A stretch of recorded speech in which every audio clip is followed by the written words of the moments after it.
பேருந்து பயணத்தின் போது மூட்டை பூச்சி கடித்து உடல்நலக் குறைவு ஏற்பட்ட பெண்ணுக்கு 6% ஆண்டு வட்டியுடன் ரூபாய் 1,29,000 இழப்பீடாக வழங்க தனியார் பேருந்து நிர்வாகத்திற்கு தட்சிண கன்னட மாவட்ட நுகர்வோர் குறைதீர் ஆணையம் உத்தரவிட்டுள்ளது.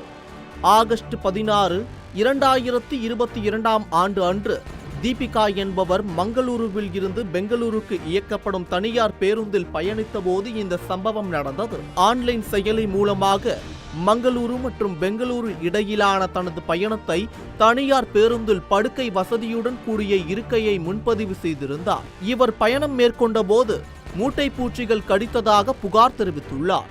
ஆனால் பேருந்தில் இருந்த நடத்துனரோ பேருந்து சேவை நிர்வாகமோ இதற்கு முறையான பதில் அளிக்கவில்லை என்று கூறப்படுகிறது.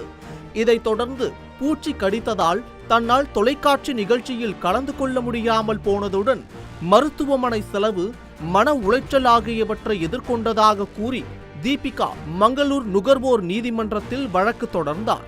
தீபிகா அளித்த புகாரின் பேரில் விசாரணை நடத்தப்பட்டு உண்மை இருப்பதாக கண்டறியப்பட்ட பின் சம்பந்தப்பட்ட பேருந்து நிர்வாகத்திற்கு தீபிகா மருத்துவத்திற்காக செலவிட்ட ரூபாய் 18,650, பேருந்து டிக்கெட்டுக்கு ரூபாய் 840, மன உளைச்சல் மற்றும் நிதி இழப்புக்கு ரூபாய் 1,00,000 6% ஆண்டு வட்டியுடன் சேர்த்து வழங்க உத்தரவிட்டது.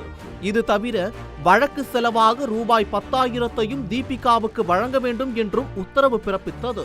இந்த தொகையை 45 நாட்களுக்குள் செலுத்த வேண்டும் என்றும், தவறினால் கூடுதலாக 8% வட்டி விதிக்கப்படுவதுடன் குற்றவியல் சட்ட நடவடிக்கை மேற்கொள்ளப்படும் என்றும் தெரிவித்துள்ளது.